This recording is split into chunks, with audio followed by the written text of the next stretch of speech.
What's your favorite scary movie? Do you ever fantasize about damn enchiladas? That's much too vulgar a display of power, Karen. Let me ask you one question. Are you having fun? We all go a little mad sometimes. Because I promise you, you and I are going to have some fun. Oh, no. It is time to keep your appointment with the Wicker Man. They're coming to get you, Barbara. Shut up, you bitch hog. Game over.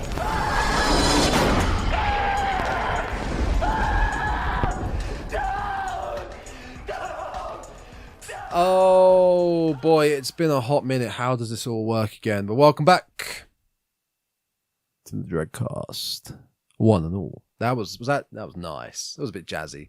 My name is Tom.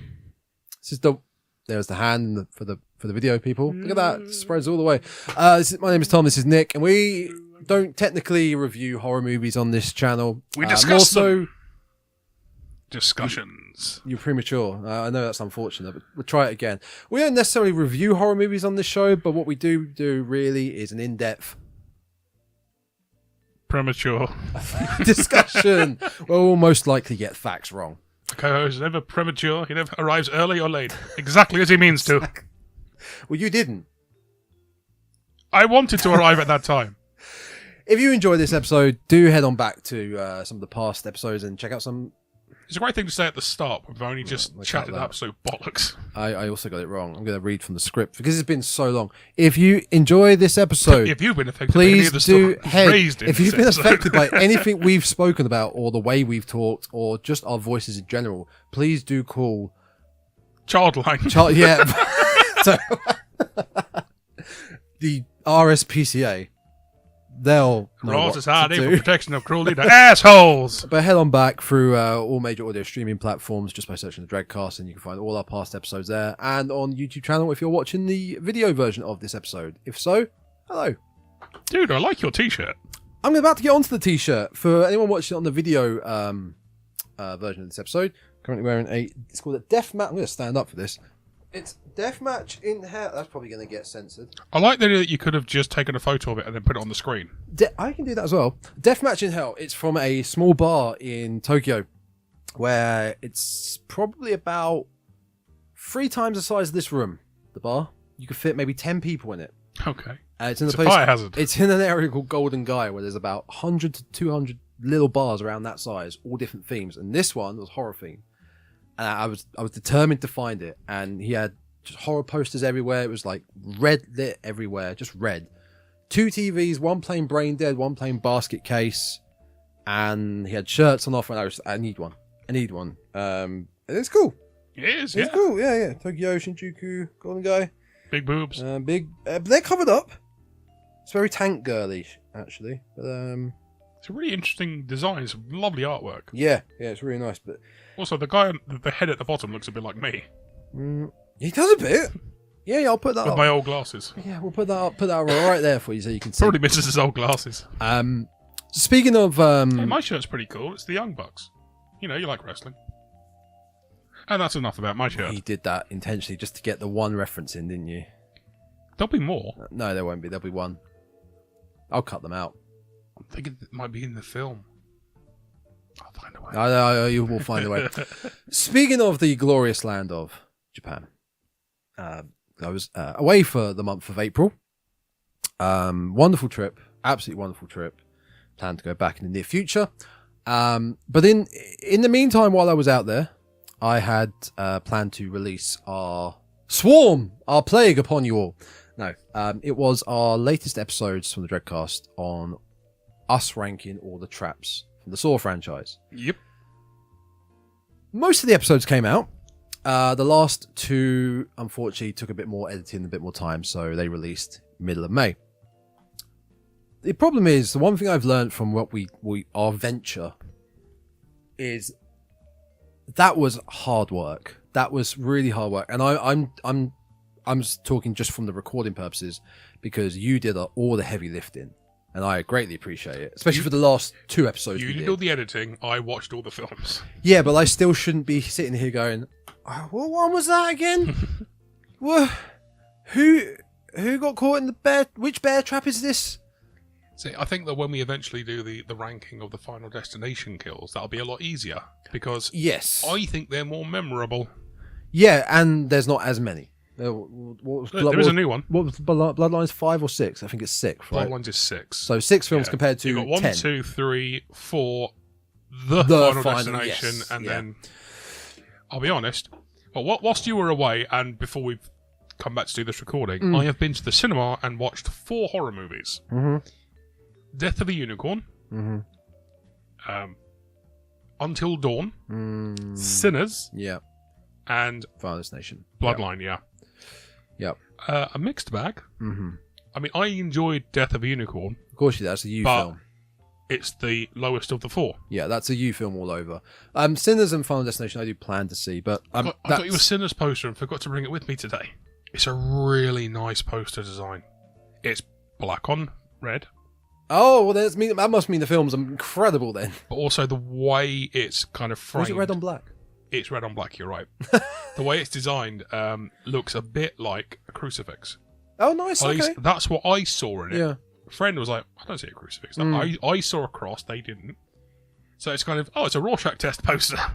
Bring it for next time and we'll put it on the show. Oh, well, yeah, it's a very nice poster. But yeah, as far as, so, the ranking the saw traps was fun, but it was hard going. And arguing as to what constitutes a trap was interesting. Yeah, that as well. But the whole venture was very hard going mentally and physically with all the work put and in. Emotionally. And it, along with being away for a month, having that just at the back of my mind, just, I need to do this, I need to get this done, kind of exhausted me mentally, like I said, mentally, physically, and I kind of lost momentum for the show. I'm happy to admit it. And horror films and everything in general, and I love horror, but I've just had no energy for it as of late. And I know we've been speaking, I've got to try and do this, I've got to try and do this. And you add in me trying to see Final Destination, Bloodlines, Sinners. The Sinners, the dread of going to the cinema is another thing that kind of has held me back because of cinema experiences. No, hang on, because I'm going over to you in a minute.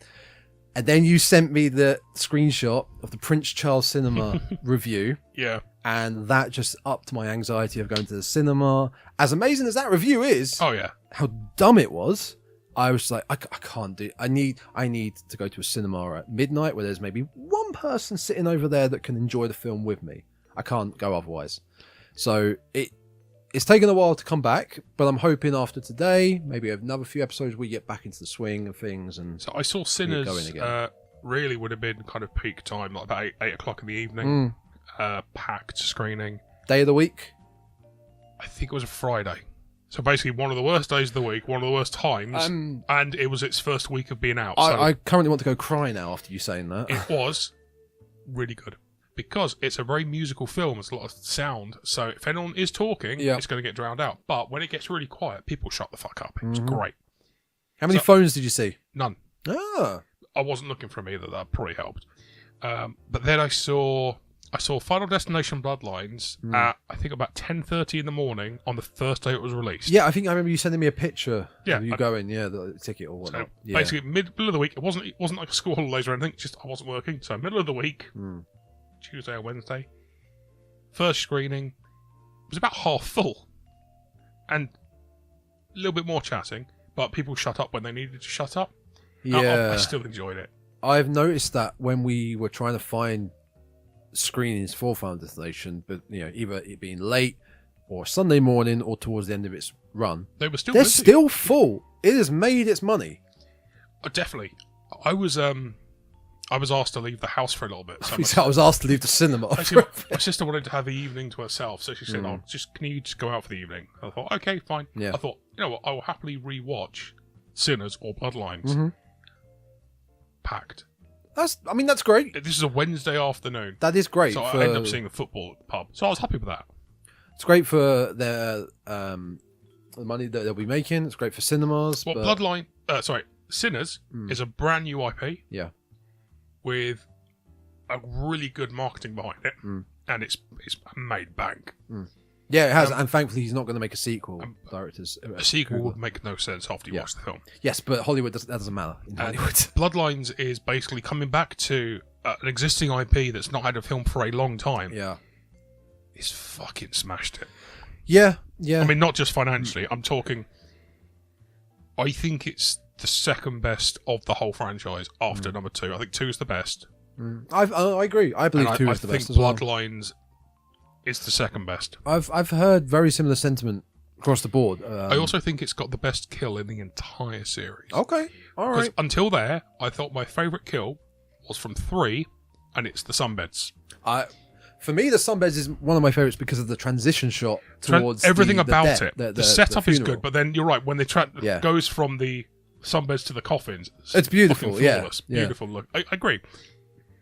There is a kill in Bloodlines where you watch it and it's just it gets worse and it gets worse and it gets worse and it gets worse, and then you think it's over and it gets worse. It's such a good kill. And after I saw the film, I was on I think Instagram, and it was the special effects team, and they were posting how they done all the kills. I've seen a lot of clips going around of some Please of these. tell me you haven't actually watched them. No, I scroll past. I see what it is. And you don't have them spoiled. No. Because you realise, oh shit, this isn't CGI. This is real people, and they've just managed to make perfect props and everything. Perfect bits of set. Practical effects, baby. And, yeah, because there were 1 or 2 kills where I thought, that's got to be CGI. And then I've seen them recording it, and I've seen, like, I think maybe producer going into the contraption and doing it before the actor does, and thinking, fucking superb. Yeah, I will get around to seeing it. Now I'm starting to get back into the swing of things. Do you know what? It's one of those little things as well. I don't know if you ever. I mean, you're a big movie buff. Horror to me has always it's autumn winter. Your cozy nights in. No, I get but like what it is now. Sometimes it's muggy. brighter. It's warm and muggy. I'm not going to sit down with a blue sky at night watch a horror film. Well, I think the film we watched for this episode is perfect for this type of weather. Agreed. Perfect for any type of weather. Also, when it's really really hot, Texas Chainsaw Massacre. Yeah, it fits. It fits. Whereas for me, from in the middle of winter, I would watch The Thing again. Fits. Yeah, no, I get sometimes that as well. Sometimes I'll try and match the weather, but nah. I get the idea of maybe round the fire. Sorry, round the fire, but a fire roaring under your blanket, snuggled up, watching something scary. That might work for some people. Maybe if it's just a really intense horror, that works in the dark. Yeah, sometimes certain films you just have to make it as dark as possible and really try and focus. Be immersed. Yeah. Yes. Whereas some films you can very happily kind of half watch. Yeah, like today's film. I'll be honest, I could have half watched it. I watched it with my full attention. Yeah, because it was the first time I'd seen it. Yep. But there are some films that, on second viewing, I can't half watch. I have to keep watching them in full. I think I've mentioned it to you before. Baby Driver. Yeah, you have. Yeah, not a horror film, but the way it draws you in with the music, I can't half watch it. This film could be quarter watch. Yeah, we'll get into today's film in a minute. I think just to sum up what I was talking about, I think it was horror fatigue. Okay. I think we were going hard for the first few months in spring, and then with the saw traps and the amount of editing and work it took. We don't get paid for this. We have busy lives in general. So it's a lot going on. So I think that just killed me for a bit. But lesson learned. When we get round to doing Final Destinations, we'll split it up a bit more. We'll take our time. And honestly, though, the Final Destination movies are more enjoyable rewatches than some of the Saw films. They are.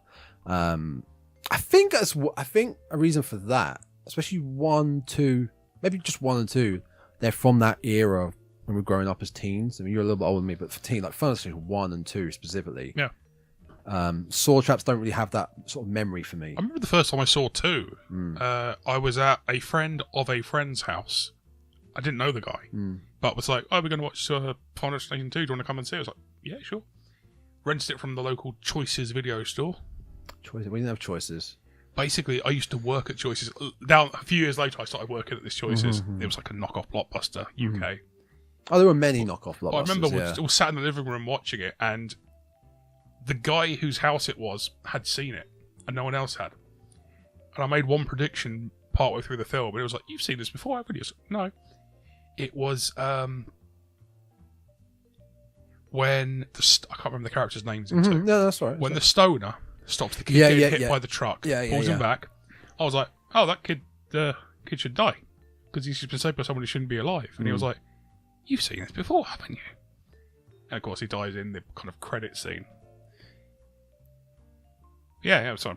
Reminded me of a kid dying and Freddy Got Fingered right at the end. I hate that's such a shit film. We've talked about this before. I love Tom Green. I love Freddy Got Fingered because I there's like so Tom much Green more meaning. in Road Trip. Yeah, because that's the right level of Tom Green because he's only in about 5% of the film.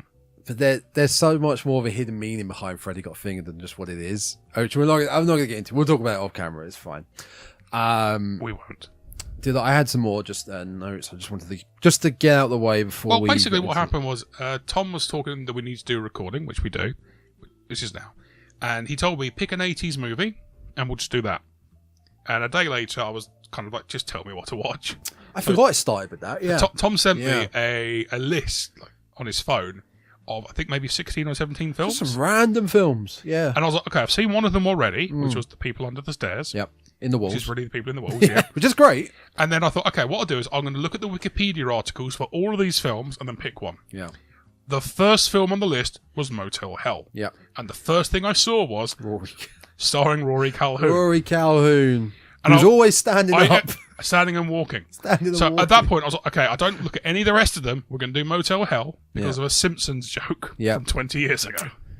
That's all we needed. That's perfectly fine. There was one more thing I just wanted to mention. So more than 20 years ago, I think it might be a 30-year-old Simpsons joke. Yeah, that's about 101 Greyhounds. About season 8 or 7. Probably season 8. So about 28 years ago, maybe. Yeah. Still fits. Still hits He hard. is still walking and talking. I He's not. He's dead. don't think he is. He was on screen. I have only watched one other horror film since I've been back, since saw Traps and whatnot. And it was, I don't know if I told you, it was As Above, So Below. POV horror film set in the catacombs. The catacombs in France? Paris, yeah. I haven't seen it. I've seen it kind of advertised type of thing. Well then, do you want me to just hold off my opinions on it? Well, I could watch it. We can do it do an episode of it. I know how you love your found footage. I know how you love your found footage, actually. So genuinely love my found footage. So I will hold off, and yeah, we will. Fuck it, yeah, because I have things to say about that. Because you normally have your big problem is always why they're still recording. This is a great segue. We'll get onto that in the future then, because do watch that film. Great, I don't have to talk about it. So, no, go on. Is it English language? Yeah. Okay, I wasn't sure. Yeah. All English. All singing, all dancing. Yeah. That film. Today's episode. So today's is episode, Motel Hell. Yeah. From 1980. Yeah. Starring Rory Calhoun and the only two other names I've remembered off the top of my head are Wolfman Jones, which is an amazing name, and John Ratzenberger. I was hoping you'd catch him. Yeah. Who is in it for about 10 seconds. I think Porky from Toy Story. Oh, he's in it quite a bit. Most of his head, yeah. He's actually in every Pixar film, up until he died. Yeah. He plays one character in every Pixar film. It's always the same voice as well. Yeah. The first thing with this film, right? I don't know if you ever saw this when you looked it up. The poster. There's a caption on it that states you might just die laughing. And IMDb and other sites call it a horror comedy. Yeah. I do not see this as comedy. Can you tell me where the comedy was in this film? Some of the ideas were laughable, but it seemed like it was going for a solid horror. It was trying to. Yeah. First impressions from watching this film, thoroughly disappointed. I won't be watching it again. No. If you're going from pros and cons, I mean, the pro for this film, it looked great. By which I mean high quality cameras, well lit, the audio was perfect. Sometimes you watch a film from that time and it just looks scratchy and crappy. This film was very watchable. I watched the whole film. I didn't get bored. Yeah. I'm not saying it was great or overly enjoyable. There are a few bits I did like. It's not a good film, but I've seen a lot worse. Yeah. Okay, I'd probably go a little less as far as the well lit. There's one of my pet peeves as far as the light in this film, which we'll get into. The thing that drove me to this film and had it on that list that I sent you was years ago. I'd seen an image, a still of guy looked like a farmer in a pig's head holding a chainsaw. And I thought, what is this? This looks awesome. So I'd saved it. I think I had a screenshot, and then eventually found the film, and it just been on the list forever. Yeah. Found it. I was like, all right, let's do it. Cool. And that doesn't occur until the last 10 minutes of the film. And you know why he's got a pig head on? Because he's a farmer. So you can't see it's a fucking stuntman doing this all, because he's way too old to be doing this. It's probably the best part of the film, if I'm honest, in my opinion. Yeah. I think so. The film is very, very straightforward. What I thought to begin with was a farmer couple, but it's actually brother and sister. It could still be a couple. It might just be a couple, actually. When it started and you realise, okay, so they have the motel, and then next door they have the farm where he turns human meat. Yeah. I was straight away thinking Sweeney Todd. Yeah. With is it Mrs. Moffat in Screen? Yeah, I always think it's not Miss Miggins. Miss Miggins is Blackadder. I can't remember who it is, but beneath the barbershop. Yeah. But I just thought, okay, so he's going to kill people at the motel and turn them into food on the farm. So I was pleasantly surprised to find there was a third step in the middle, which is putting them in the ground and harvesting them when he needs the meat. And ripping the vocal cords out. Okay, that was pretty cool. The noise that made, especially the very first guy, it was just the one guy on his own. Yeah. It was this kind of drowning, gurgling sound, and it sounded really kind of off-putting, which is good. It's quite overbearing. It was constantly being added in. Like it's ADR, just constantly being like, it felt like it was on repeat. Just loop this sound effect. Very straightforward. They run this motel, and it's called Motel Hello. Hello, very Dumbass clever. name. Because the O's flicker into Motel Hell. I feel like that bit has been done in other films before. I mean, you want to reference Simpsons again? The Sleep Easy Motel, the Sleazy Motel. It's a very clever bit. It's a very simple bit, but it works. The film opens up with Rory Calhoun sat in his chair, and then he stands up, and then he walks. I'm like, there he is, always standing and walking. We're done here then. Every single time he starts walking in any scene, in my head I'm going, there he is, standing and walking. He's just following these socks on a line. I do not know any other Rory Calhoun film or TV show. I never knew about the guy until the Simpsons episode. Yeah, that's I the only time I never knew about him. And he's a perfectly obscure old actor for Mr. Burns to reference. Yes, completely. So he basically harvests unsuspecting people, basically traps them on the road with his shotgun, or lays a trap down for people's cars to crash, or puts a cardboard cutout of cows. But are they real or are they fake, Nick? Because that woman had no idea. I also like the fact that she thought, I'll go out and I'll have the gun, as opposed to you stay and cover me. Yeah. Anyway, just one of his unsuspecting victims on this one road that leads up to the hotel, and he'll take them back to the hotel, harvest them in his garden. Or he'll put an advert in a paper to attract swingers. Oh, the bondage couple. Yeah. Oh, I like that bit. That was quite funny, that bit, because they thought they were going along with it. I noted down. It reminded me of a segment from a Keenan and Kel episode. What the fuck? So. Oh yeah, the Kinky and Kel. Hey, everyone in there in the camera, I see you, and you, everyone, listen. Shut up and listen, so I can make sense of my segue here. There's an episode of Keenan and Kel. Where to I Good think Bugger, it's home of the Good Bugger. Can I take your order? That's for Keenan's daughter. Whoa, it's getting worse. Kyra, his sister's birthday. And the clown turns up, but the clown ends up robbing them.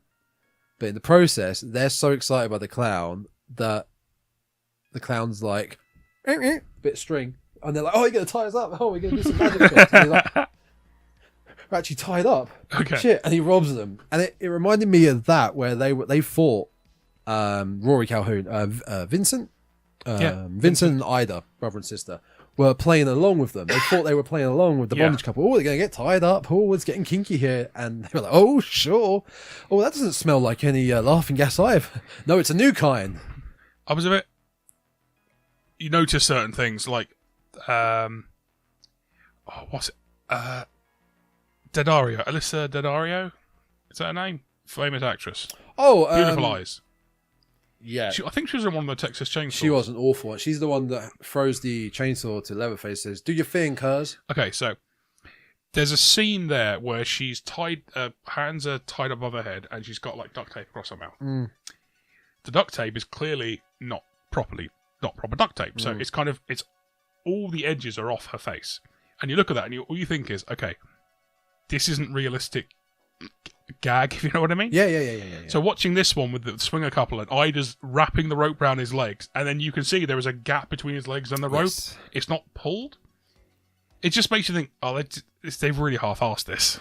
I feel like that's done a lot in films. Like someone tied to the chairs and the rope is basically just hanging off their body. Yeah. They could just easily go. They could just shuffle Yeah. off. Yeah. You just want it to look Commit. like they're actually struggling. Yeah, really tie them up. You said the whole Keenan and Kel episode. Yes. I was put in a bit more Jonathan Creek. Oh wow! I mean, I tried to get into Jonathan Creek when I was a bit younger. I never got loved into that it. show. Anyway, so Very obscure. Jonathan British Creek reference. is a magician's assistant called an engineer, which is the name of the person who creates the tricks. There is a magician called Manny. Can't be Manny. Played by Bill Bailey. Yep. Now, he's a bad magician. He's doing a whole thing where he's in an old warehouse and he's auditioning glamorous assistants. So what he does is he kind of ties them up, puts them in a big box, nails the lid down, and then 2 Eastern European guys come and take the box away. And then Jonathan Creek is like, man, what are you doing? What, they just asked me to do that? They're going to be sold into, like, slavery. Sex It's like, trafficking, well, yeah. they didn't tell me that. It's just they're playing along because they realize they're getting actually in trouble. Yeah, I feel Similar like to this whole it's weird swingers scene. It's another bit that I feel like has been done, not in the same vein, but similarly. Kind of playing along until you Yeah, realise, playing oh, along. actually. The thing is with our main, It's done. Sorry. One of the best ways it's done is Scary Movie. The dumb character, which is all of them. Doofy. No, a woman. I can't remember her name. She's Shannon like, Elizabeth. oh, is this the bit where I'm supposed to Yeah. run away? Oh, is this when I'm going to twist my ankle? And she snaps. Yeah, that's horrific. That bone popping out. Yeah, that's exactly, again, the same vein. The thing with this film, though, like our main character being Vincent, Roy Calhoun. Always standing and walking. You kind of really get the gist really early on that, yeah, there's our villain. I mean, it's played out very straightforward. We also got the gist earlier It's not on hiding it. that he is the best actor in this film by a long way. Yeah, that's He actually not has a bit hard, of though. gravitas. Yeah. So I wrote 2 notes down for this whole film before I stopped to realising I didn't need to write notes for this film. They are. Okay, so Vincent, after he sells a box of his meat to that couple who are leaving, puts a bumper sticker on the front of their car. He does a really bad job. It's 2/3 stuck on, and the final third's just kind of hanging off the bumper. That was a note. Okay. And the second note, after the vet or inspector, whoever he is, falls on his arse and gets mud all over the seat of his coat, he doesn't take his coat off before he gets in the car to drive away. That is the first thing you would do if you've got mud all up your arse. You take the coat off so you don't got to put mud on your seat. Weird thing to annoy me, but that did. Well, those are some fantastic notes you're taking there. That is the level of the film. They're the main characters of the film. Vincent and Ida being his younger sister, but could have been his wife. Well, they're the main antagonists, because we've got the other 2 kind of main characters are his brother, who is the police officer, Bruce, and the girl who survives. Yeah, the first attack, if you will, that Vincent is the first hunt. Vincent's trying to hunt some new meat down on the road and sets a trap. And it's a girl and a guy on a bike. They crash. The guy dies. And No, he doesn't. The guy lives. Oh, is he right? Yes, sorry. Yeah, he gets he put in the tells garden. her. Yes, he Bo, tells her. I think his she's name is dead, Bo. yes. He tells her that yeah. Bo's died, but actually Bo's been put in the That's garden. it, So yes. we say we've said it a few times, kind of the idea Yeah. of they're on the farm. They basically bury their victims up to their heads in the soil, cut their vocal cords, Yeah. and then feed them with like weird kind of snorkel funnel type Yeah, things. you see it like a funnel coming down. They've been force fed. The idea being that they're going to keep them alive until they want to harvest them for their meat, and then they're going to kill them, like pull them out of the soil. Yeah. That's kind of like their. It's main- an interesting middle step, because we've had films, we've had stories where one business kills people, the other business sells them as meat, but you don't get the middle stage What's of. an example of that? Well, Sweeney Todd is the one I already Oh, well, mentioned. yeah, fair enough. Yeah. I mean, I had an idea of I don't know if you ever saw it, Texas Chainsaw Massacre Part 2. So the cook is obviously back in Part 2. You know, the cook from Part 1. Nope. You've seen Texas Chainsaw Massacre. Yeah, I don't know who the cook is. The older brother, the eldest brother. Nope. Okay, I've seen Texas Chainsaw Massacre once. Right. The stuff that sticks in my head are them driving at the beginning, the shutter slamming and on the house, being put on the hook. Pretty sure that happens. Yeah. Killing the guy in the wheelchair with a mallet. Yeah. No. How does he get? Was it the Wheelchair with the chainsaw? wheelchair is the only one. Francis is the only one that gets killed. I remember thinking it's progressive to kill the disabled guy because it's Yeah, not something he's a the lot only of one that films gets would killed do. with a chainsaw. There's the whole dinner scene. Yep. And they're sucking on her bloody fingers, or she's The grandpa's sucking on her bloody finger. Yeah. That's it. And I forget everything that happens after that until you see she gets in the truck at the end and Leatherface is spinning around with a chainsaw. There's the kind of really weird guy they pick up hitchhiking at the beginning. Yep. The hitchhiker. He's the younger brother. That's my the knowledge. cook is of the film. older brother who's looks like a bit of an old man. The annoying thing is, Works at the gas station. I can remember far, far more of the Netflix Texas Chainsaw movie. You've seen this film once. You've seen what, in my opinion, is the greatest horror film ever made. I said my opinion, but it's also, in general opinion, one of the greatest horror films and movies of all time ever made. Yeah. Once. Yeah. It's a good thing we're doing a horror podcast. Yeah, I've You seen need to other watch films. that again, I think. Yeah. Yeah. I'm sure you've done an episode on it already. Yeah, haven't you? we did. We did it Yeah. for the 50th anniversary last year. Okay. Yeah. Anyway, the cook from that is in part 2, and he wins the chili cook-off. But to the audience, it's not kosher chili. It's human meat, but no one else knows that. Like Scott Tenorman's chili. Yes, but in the film, it's only for a 5-10 minute scene, and it's not alluded to with the rest of the film. Yeah, we go back to the actual film. And that was more funny and well done than all of this film that relates to Vincent and Ida harvesting human meat for their shop, for their own produce. Yeah. Well, it's weird because after Vincent decides to spare the girl who has a name, don't know what it is. The girl. Oh, I've got it here. The young girl that did survive, who is so frustratingly annoying throughout the film. She's not a great actress. She's not a great actress. Do you know who she's married to, though? In real life. Yeah. Who? One of the writers of the film. Oh, well, that makes sense. We are talking about our main final girl, if you will, Terry, who is okay with a policeman coming on to her forcefully. Oh, he went full kind of Biff. Very, very Biff. That's a really great phrase as well. He went full on Biff. And then she's cool with it. And then they hear like a yelled, "Stop it!" And he's like, "Oh, okay." And she's like, "That wasn't me. That was coming over the radio." Yeah. We're moving on from this now. Yeah, carry on. We're moving on from rape, attempted rape. Yeah. So we're talking, as you mentioned earlier, this is the sheriff. This is Bruce. This is Vincent's younger brother, who is going back and forth throughout the film, basically becoming more and more curious as to what's going on with his brother and the hotel, but is also falling for Terry. Also, everywhere he drives, he is like skidding around every corner. He also exudes no force, being the sheriff. When he pulls up to the motel for the first time, he like wheel spin, flies around the corner, gets out. Yeah. You think, oh God, he's coming to arrest them, and say, hey, and then Ida attacks him for a laugh because they're brother and sister. Yeah, and he exudes no force as a sheriff. He has no authority.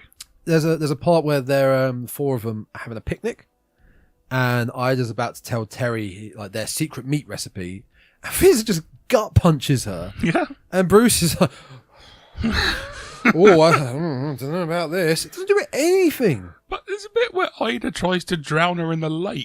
Yep. She's fine with it. So Vincent comes out and saves her, and then next scene she's like, Ida's like, I'm sorry. Yeah. It's like, oh, all right. And then Vincent proposes. No. Terry proposes to Vincent.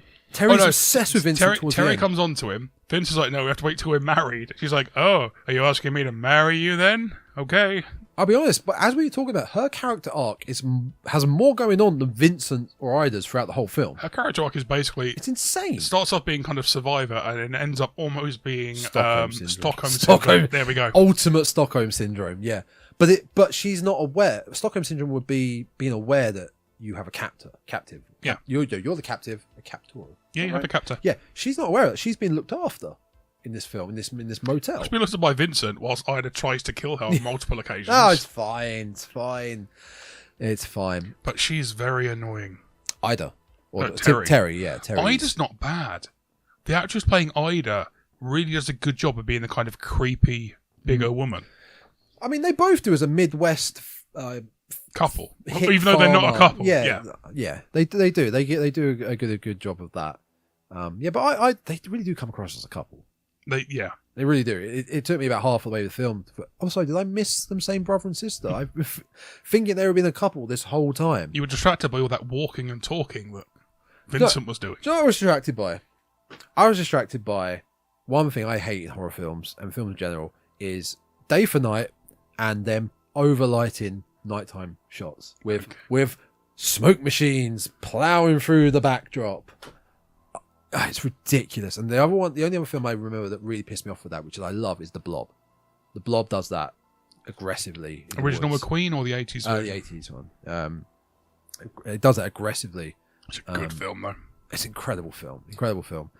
Just, if it's at night, shoot it at night. Like, thankfully, if you have a full moon, that's great light. Maybe some dim lights, but don't overlight so I can see everything. And that also went for the he was a vet, wasn't he?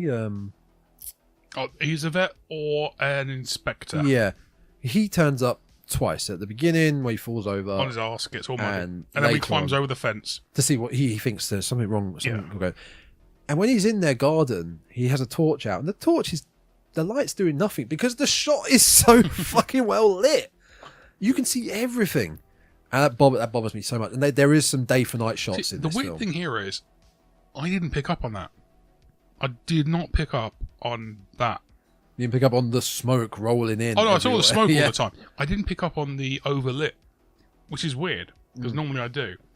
I was watching it in the middle of the day, and I closed my curtains to make it dark so I could see stuff properly. And I thought, still not dark enough. I thought, it's fine, I could see everything really clearly because I made the room really dark. It turns out it was just overlit. I mean, it could just be a personal pet peeve, but yeah, it really bothers me, and especially day for night. There's some shots in there where it's day for night, but you can tell. I think it was Bruce and Terry are in the car, and you can tell it's like dusk outside, but they've dimmed the lighting of the shot to make it look like nighttime. Yeah, that bothers me so much. That's probably my main pet peeves of this film.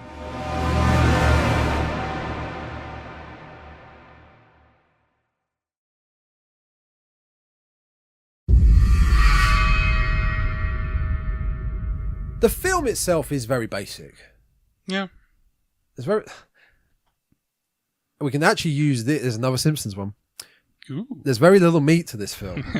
Ironic as it sounds, but there is very little meat to this film. I had to grind up gym mats to get the script. Yeah, it's not that gory at all. No. At all. I mean, when they do the stuff that should be gory, they cut away. Not that every horror film needs to be gory. I know, but like when... Because some of the stuff looks really nice. Like the first shot we see when they take... Because all the people in the garden have like a bag over their head. And the first time they take the bag off, you can see this guy's got these really kind of gnarly looking Yes, nice little effect. Yeah. They've taken his vocal cords out. That looked really nice. Yep. But then when they went to take out someone else's vocal cords, the camera just kind of cuts away so you don't see it. Yeah, yeah. You don't see anything really. There's some nice shots at the end, like we said about the last 10 minutes. There's like the chainsaw lightsaber battle. Yeah. Ends up being Bruce with Terry on the kind of slicing machine, slowly getting tied up to it, slowly being dragged towards the blade. So the chainsaw battle, when Vincent gets a chainsaw in the side. Yeah. When it's hanging there, it's quite nice, but a nice little bit of flesh coming out. I can't think of much else really, like many other shots that really have that much gore. And again, that's fine. Not every horror film needs to have lots of gore.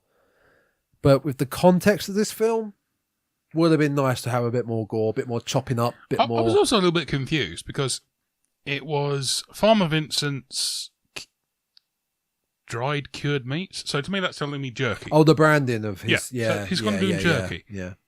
But then they're talking about because he and Ida talked about it being kind of a mixture of pig and human. Yeah. And then you see a bit where she's kind of boiling up a load of bits of stuff in a big pot. And all I'm thinking is, I thought for jerky, you had to kind of slice it whole and then dry it out over time. You didn't dice it up and mix it with other things. I thought jerky had to. I'm not that familiar with jerky, if I'm honest. I love it. It's very tasty. Yeah. But I always thought jerky, you had to kind of get your strips of meat, and you couldn't really chop it up and try and put it back together again. Okay. I could be wrong. But that kind of threw me, because that's not how I thought. But then again, I don't know how jerky's made. It's just how my brain thought it was made. I wouldn't put it past this film to have a lot of inconsistencies in how things work, especially as what they're doing with human bodies in their garden, which I don't know if that's possible.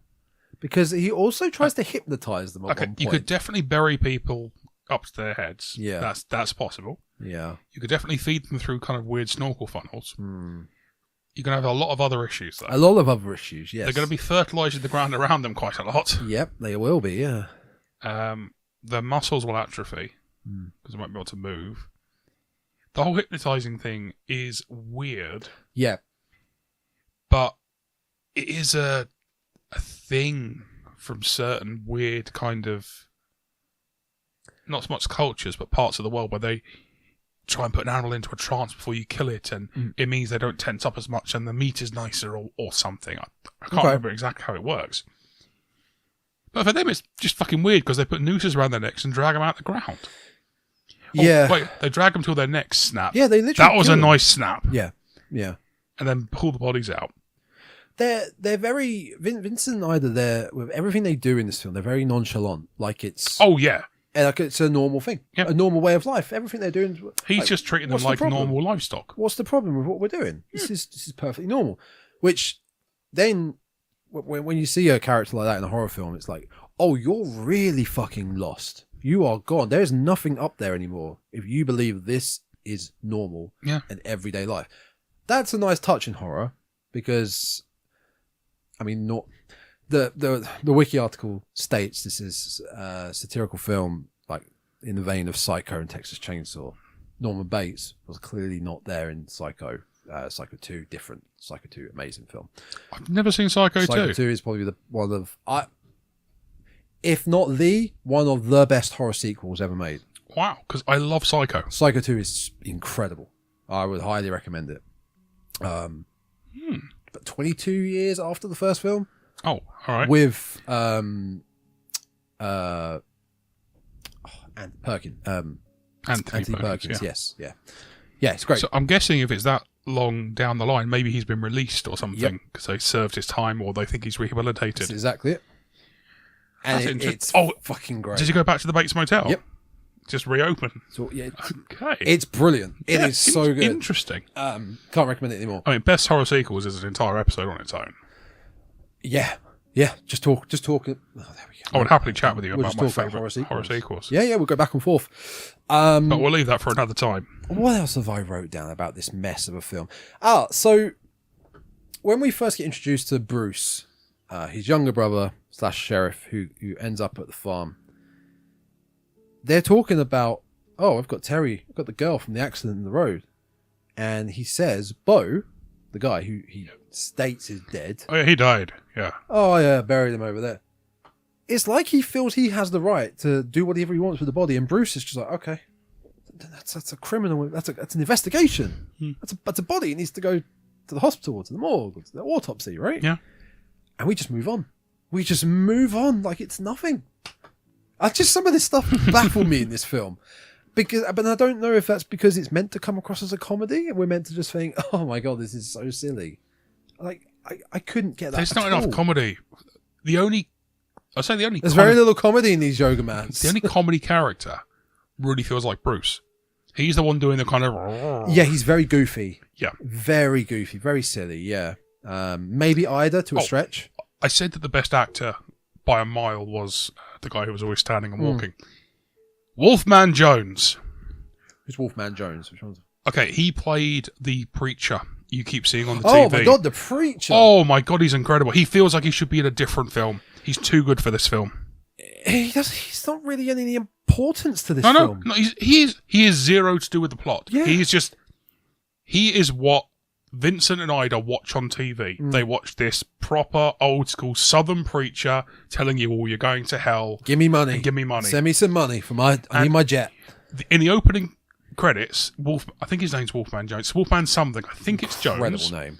But I thought that's a weird name. Who on earth would be called Wolfman? And then you see him and you think, "Fuck me. If I had to name this guy, it would be Wolfman." Wolfman Jones. It's Wolfman Jones, right? I'm gonna look it up. I think it's Wolfman Jones. It's Wolfman something.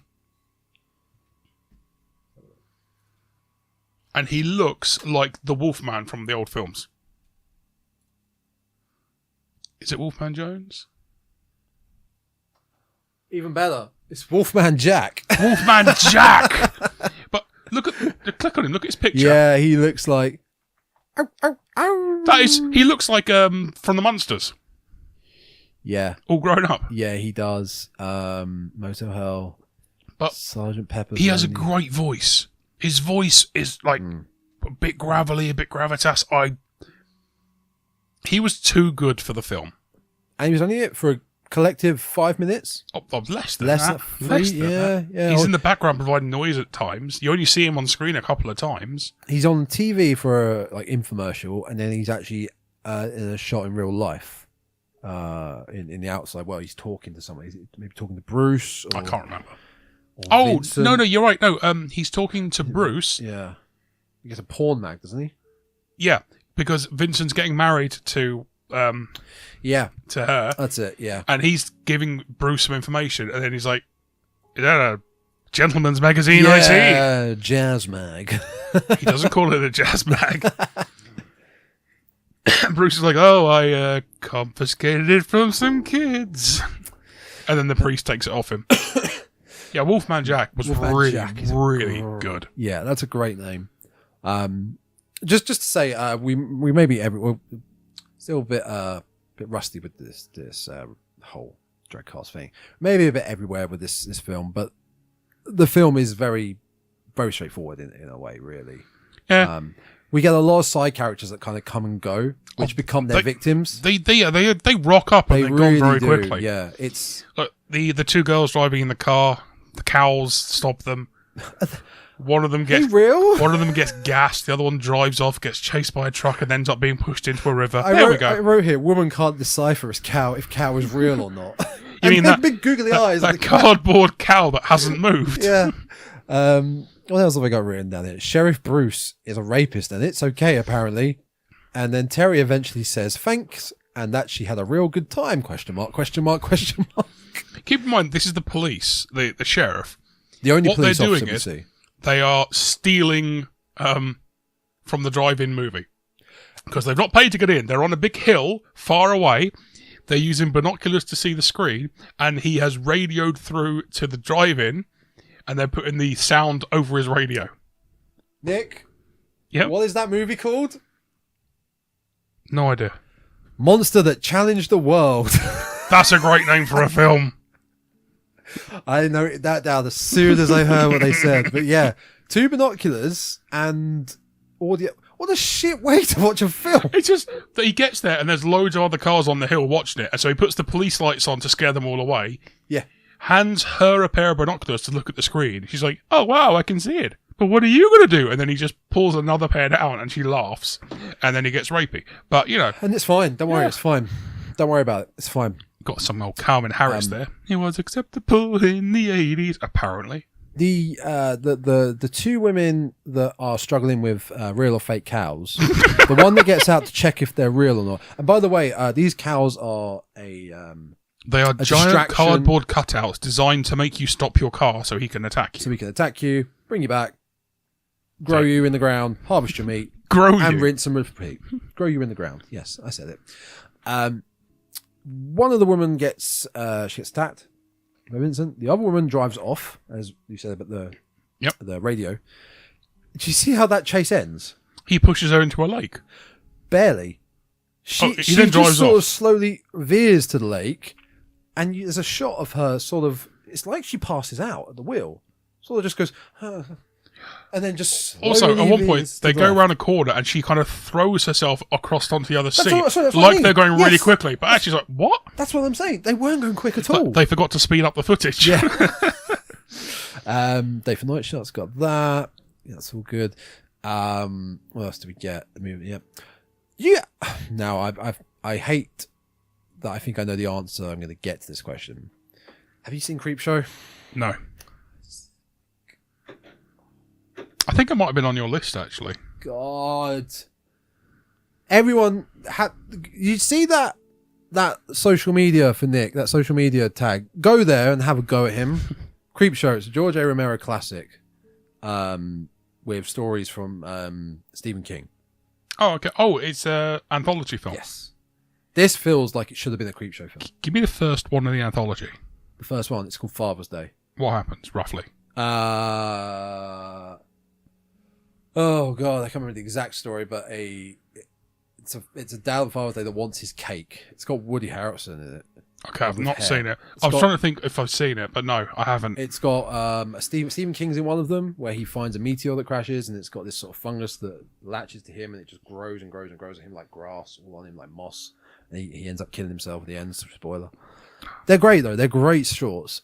This feels like it should be This feels like this could be a 20-minute film. Okay. This film. Yeah. I feel like they could have condensed this into a 20-25-minute film easily. Or an episode of The Twilight Zone. Yeah, pretty much. Or an episode of Creepshow, the TV show, which was done. Okay. There was a TV show of Creepshow as well. Seeing as you only had you've done your notes. Both of them. Hypnotizing, shoots Bruce, the sheriff, just runs away. Yeah, again, back to Bruce, our wonderful police in this film.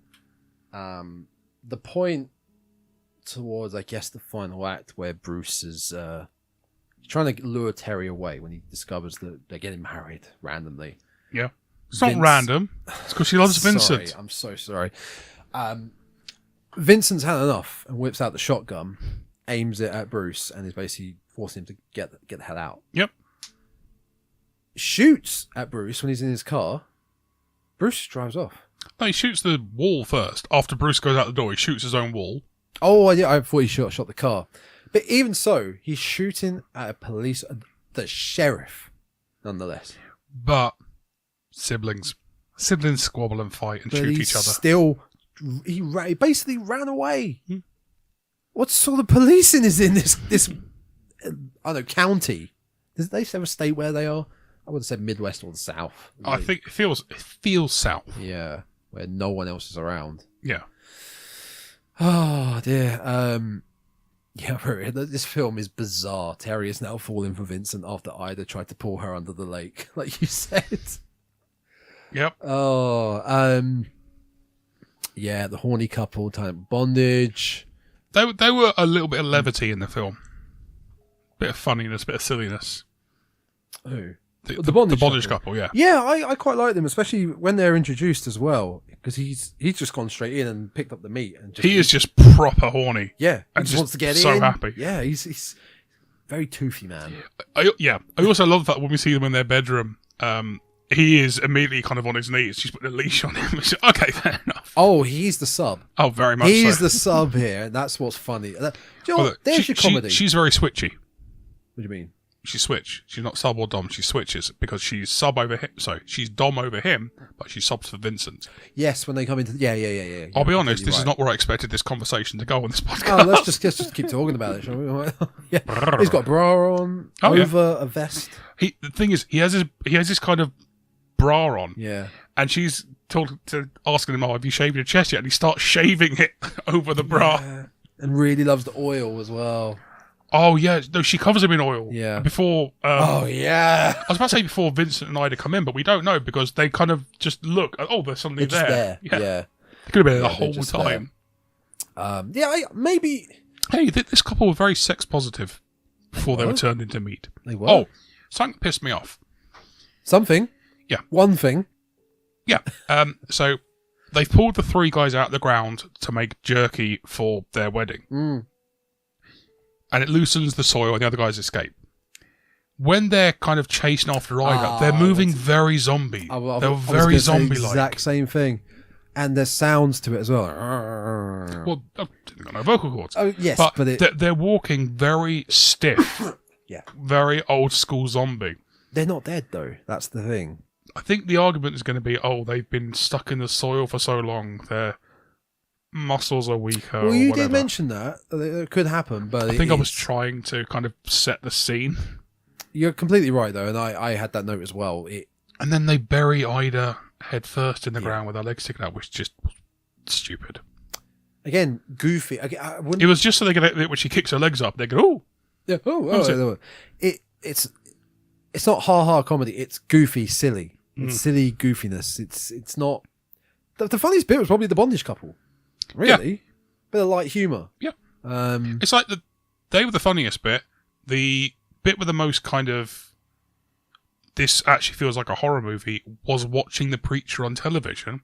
But I was thinking of, I think Pearl, when I was watching that. Her dad. Yeah, just watching the kind of the proper old school southern preacher on TV. That would have been X. It was X. Not Pearl, Her X. dad Yeah, was on the TV. Yep. Her dad was on the TV. Yeah. No, I mean, nowadays that type of preacher is still terrifying. Yeah, there is. I can never remember his name, but he's got those like weird eyes, and he is Steve Buscemi. But he's the sort of preacher where I need my money for my jet. My private jet. Cash. He's got his face like this. Talking about kind of southern preachers being creepy. Segue. What's it called? It's Red something. Red State. I'm aware of that film. John Goodman. Yeah, I'm aware of that film. I haven't seen it. I'm aware of that film. Oh, that is a good kind of cultish preacher horror movie. And it is a horror. Mm-hmm. I reckon you'd enjoy it. I want to say, I've even got it saved as a screenshot on my movies gallery tab on my phone. I must have saved it a long time ago.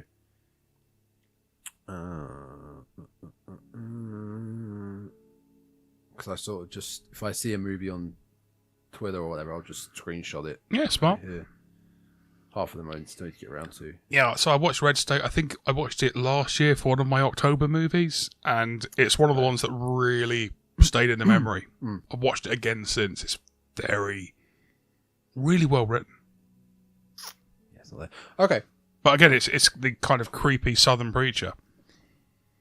America, basically. Yeah, Jeepers Creepers. There's a bit where they're driving along and they're listening on the radio and they get the creepy southern preacher.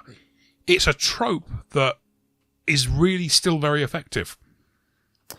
It is. I think it's just as well because of what we know America is like nowadays. And not to put too much shade on America, but there are certain aspects of the country that don't help themselves so much. And it is creepy, a lot of it. There was one thing I noted down. Are you aware of the one of the most famous movie reviewers, Roger Ebert? Yeah, he has his 4 thumbs. Siskel and Ebert. No, Roger Ebert is always, he rates things out of 4 stars. Yeah. Yeah. Isn't that, again, I thought we were going back to Simpsons. Is that what Homer, like, the 7 thumbs up? Yeah, is that the reference? Set Hot Wheels on it. He gave this 3 out of 4. Really? Was it him or was it somebody else on his staff? Roger Ebert gave the film 3 out of 4 stars, writing, "What Motel Hell brings to the genre is refreshing sound of laughter. The movie is disgusting. Of course, it's impossible to satirize this material. I imagine without presenting the subject matter you're satirizing." I don't know about that. I didn't get that. I don't agree with that, and I don't get it's disgusting. He doesn't always get them right. No, he doesn't. I think he gave like 1 star to Shawshank Redemption or something. There's some films where he is really, really done badly. Yeah, it's similar with IGN and video games. Yeah. No one follows them. Another one, something called The Terror Trap, gave it 3 out of 4, calling it a thoroughly enjoyable, low-budget horror with effective, low-key doses of black humor. I mean, very low-key, very minor. I mean, maybe it's just us, but It could be we've seen a lot of stuff since, because it's from the 80s. We've seen a lot of better kind of pastiches of the genre. What, the horror comedy? The comedy horror, you mean? Or... It's not quite as good as Shaun of the Dead now you think about it. It's not good as Return of the Living Dead, which came out 5 years after this. Dude, fucking love that film. Yeah, it's an incredible film. But the thing is, I didn't watch it for so long, genuinely, because I thought it was a sequel. I thought it was going to be a sequel to a film called The Living Dead. So it's called Return of the Living Dead. And it wasn't until you told me, it's its own film, that I watched it. And my favourite thing in that whole film is paramedics. Sorry? Send more paramedics. Send more cops. Yeah. I mean, that's one of many good things about that film. And also the fact that film is what invented Zombies Eat Brains. Yep, that's where it began. So much good stuff in that film. We're getting off topic, which is good. Well, let's go back because the topic was shit. Let's go back to Motel Hell and cap off with the ending, the finale. Okay. Just the good thing is, again, I watched the film in one sitting, wasn't bored by it, wasn't saying I was enjoying it, kept my attention. Agreed. There are some films where you really struggle to get through them. Like maybe some of our last two films unders. Oh, yeah. Which were, what were they? Frankenfish. Which I liked.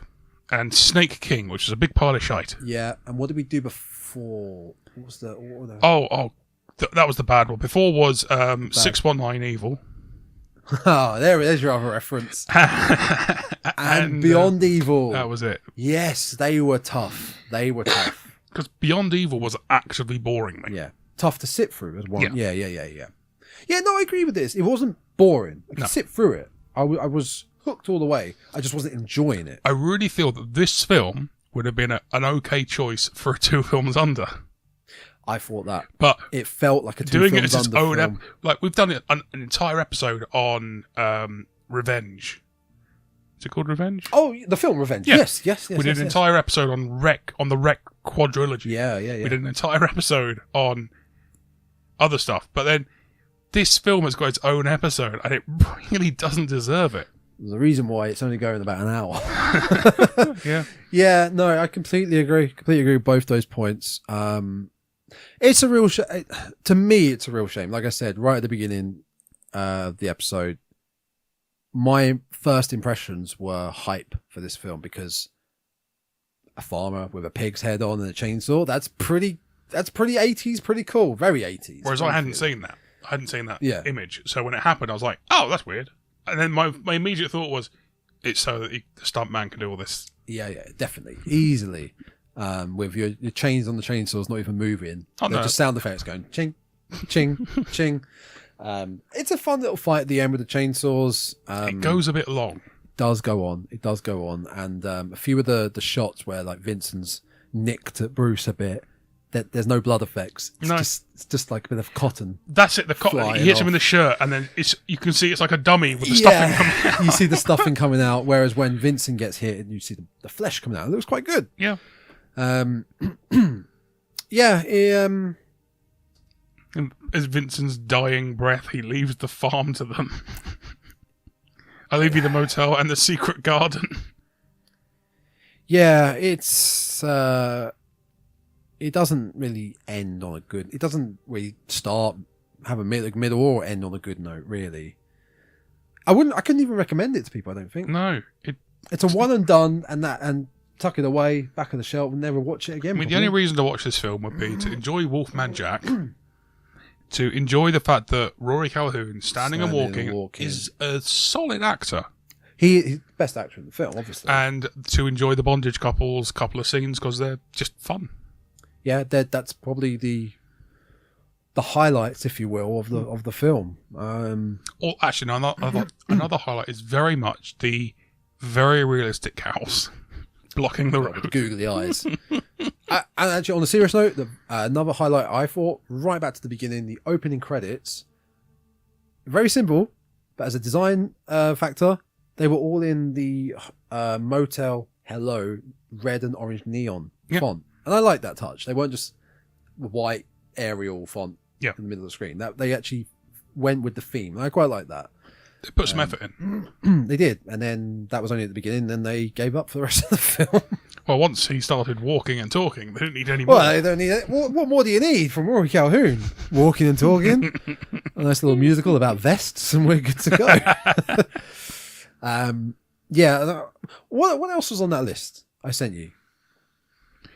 All right, so the list. The list. This is a list I sent to someone ages ago of horror film recommendations. So we have Motel Hell. That will be off the recommendation. Demons. Now, Demons, I have seen, I think, about half. I've never seen all of it. Night of the Creeps. Night of the Creeps is great. I've seen Night of the Creeps. Possession. Possession's very good. Possession, I've told you about. Because you've seen we talked about the First Omen. Oh, is this the one with the kind of the long breaking long bit? shot. Yeah. That's incredible with Sam Neill. Life Force. Life Force, Toby Hooper film. Prince of Darkness. Yep, John Carpenter. Brilliant film. Mouth of Madness. Ooh. Isn't it called In the Mouth of Madness? Yes, it is In the Mouth of Madness. I haven't seen it, but Yeah. it's been parodied in The Simpsons. Yeah. City of the Living Dead, also known as Gates of Hell. Now, that is the first of a trilogy. We have done this. They're the Italian zombie films, yeah? Yes, but they're the way Italian films are done. They're like Beyond the Evil. They're shot without a sound and then dubbed over in Western. But City of the Living Dead it's a nice twist on the zombie outbreak. It's by a priest hanging himself, Okay. which opens the gates of hell. So it's a little twist on why are there zombies? Why is there a zombie apocalypse? It's not just the tainted hamburger. That's how Zombieland starts. Oh, okay. I'm not a fan of Zombieland. Oh, I Yeah. really enjoy it. Sequel's not so good, but I think the first one was a sequel, yes. But yeah, no. Anyway. Sorry, City of the Living Dead. We've done that. We did, and the film set same universe. They're not canonically sequel. The Beyond, which is one of my favorite horror films, and then the one after that is Deep Red? nope. Okay, because The Beyond was the next one on the list here. So Yes, because I really like the Beyond. Wait, hang on. What is the film after the Beyond? Ten- Oh, House by sorry, to interrupt. House by the Cemetery. That's the Okay. film afterwards. Deep Red, Another Italian. Tenebrae, Tenebrae is great. Dario Argento. The Howling. Howling is brilliant. I have never. I know The Howling, and it's a werewolf Yeah. film. I've never seen it. Although I think I've seen the transformation scene. I think The Howling is better than American Werewolf in London. Okay. I will put that out there. Vampires. Vampires. That About vampires? has yes, but a well-known, shall we say, member of staff from the Quickie Mart in it. But that is not Apu. Not Hank Azaria? No. Oh, James Woods. Yes. Yes. Yeah. Okay. Near Dark. Near Dark is Bill Paxton. Ooh, Frankenhooker. Frankenhooker. It's a heck of a name. It's basically what Poor Things, film with Emma Stone, about a year or two ago, was based on. Okay. Yeah. And the people under the stairs who are actually in the walls. Yes, and have their tongues cut out. Another great film. I've seen that, yeah. Yeah. Yeah, there's a few good ones on there, a few bangers on there for you to check out, and a few for us to get into. But I think you need to go away from this with maybe Creepshow of Psycho 2. I think that's a definite, you need to check that out because I want to do the sequels discussion. I mean, I've got Psycho 2, 3, and 4 downstairs if you want them. I don't think I need to because I've seen the original and I've seen the remake of Psycho. There wasn't a remake. You mean shot for shot with Vince Vaughn? Yes. If you're going to cast someone as Norman Bates, you cast a 2000s Comedy. very popular comedy actor. Oh, but I don't even know who directed that film. Let's have a look, actually. That's who directed that. I think it was someone big. I think it was someone famous. Um, I'm going to say Aronofsky. It's not, but it's a fun thing to say. It's a good name. 98 for the remake. Gus Van Sant. Oh, Van Sant. Van Sant, yeah. Who did...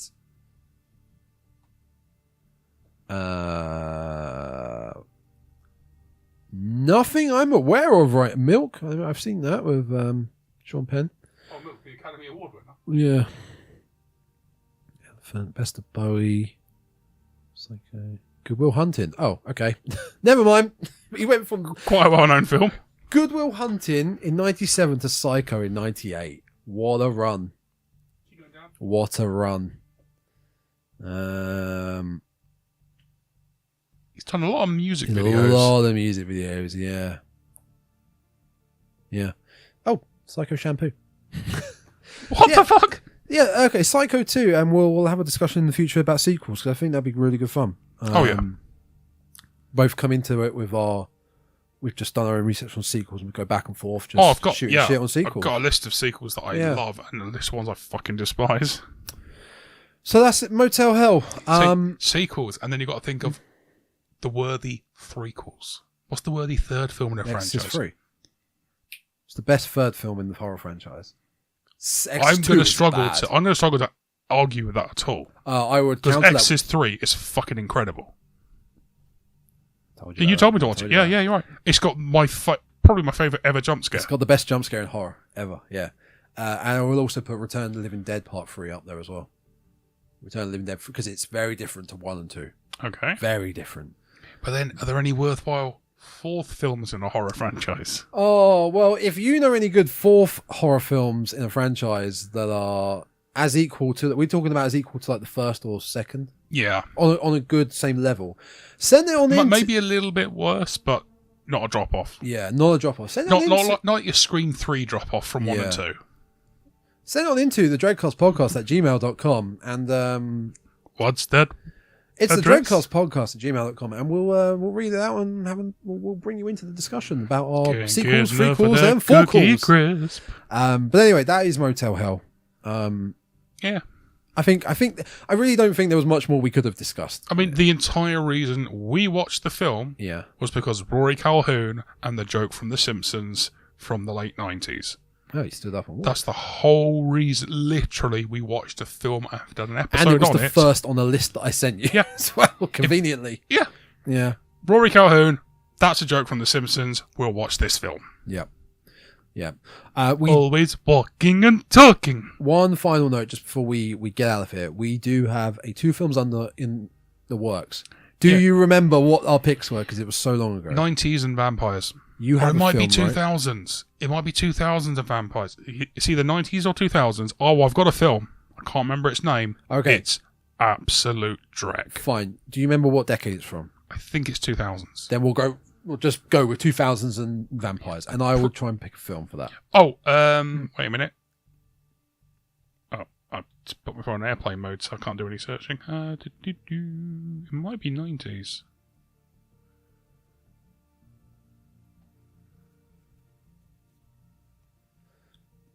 Cut all this out. See, it might be 90s or it might be 2000s, because I remember I made the joke that I either made the joke that I can pick Blade or I can pick Blade 2. I think it might be 90s, because Blade is 90s, Blade 2 is 2000s. Anyway, we'll find it. Blade.